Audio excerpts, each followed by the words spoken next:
बंदर और मगरमच्छ की दोस्तों कहानी। एक बार की बात है, एक नदी के किनारे एक बंदर रहता था। उसका नाम मोनू था। मोनू बहुत चंचल और मस्ती करने वाला था। वह नदी के किनारे के पेड़ों पर झूलता और मीठे मीठे फल खाता रहता था। एक दिन नदी में रहने वाले एक मगरमच्छ ने मोनू को देखा। मगरमच्छ का नाम मग्गू था। मग्गू ने मोनू से कहा, अरे बंदर भाई, तुम्हारे पास इतने स्वादिष्ट फल हैं, क्या तुम मुझे भी कुछ फल दोगे? मोनू ने मुस्कुराते हुए कहा, जरूर मग्गू भाई, मैं तुम्हें हर दिन कुछ फल दूंगा। उस दिन से मोनू और मग्गू की दोस्ती हो गई। मोनू हर दिन मग्गू के लिए फल लाता और नदी के किनारे बैठकर उसे खिलाता। मग्गू भी मोनू की मस्ती भरी बातों से खुश रहता। एक दिन मग्गू की पत्नी ने उससे कहा, मैंने सुना है कि बंदर का दिल बहुत स्वादिष्ट होता है, क्या तुम मेरे लिए उसका दिल ला सकते हो? मग्गू ने सोचा, मोनू मेरा दोस्त है, मैं उसे धोखा कैसे दे सकता हूं? लेकिन उसकी पत्नी ने जिद पकड़ ली।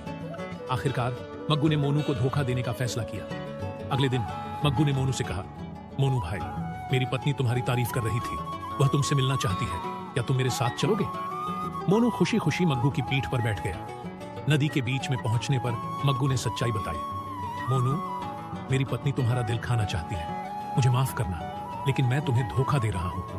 मोनू ने चतुराई से काम लिया और बोला, अरे मग्गू भाई, तुमने मुझे बताया क्यों नहीं? मैंने अपना दिल पेड़ पर रख दिया है। चलो वापस चलते हैं और मैं तुम्हें अपना दिल दे देता हूं। मग्गू मोनू की बातों में आ गया और वापस किनारे की ओर चल पड़ा। जैसे ही वे किनारे पहुंचे, मोनू ने तेजी से पेड़ पर छलांग लगा दी और बोला, मग्गू, तुमने मेरी दोस्ती का गलत फायदा उठाने की कोशिश की, अब हमारी दोस्ती खत्म हो गई है। मग्गू को अपनी गलती का एहसास हुआ और वह बहुत शर्मिंदा हुआ। वह वापस नदी में चला गया और कभी मोनू के सामने नहीं आया। कहानी का सार दोस्ती का गलत फायदा उठाना ठीक नहीं है। चतुराई और समझदारी से हर मुश्किल स्थिति से बचा जा सकता है। Please like, share and subscribe to our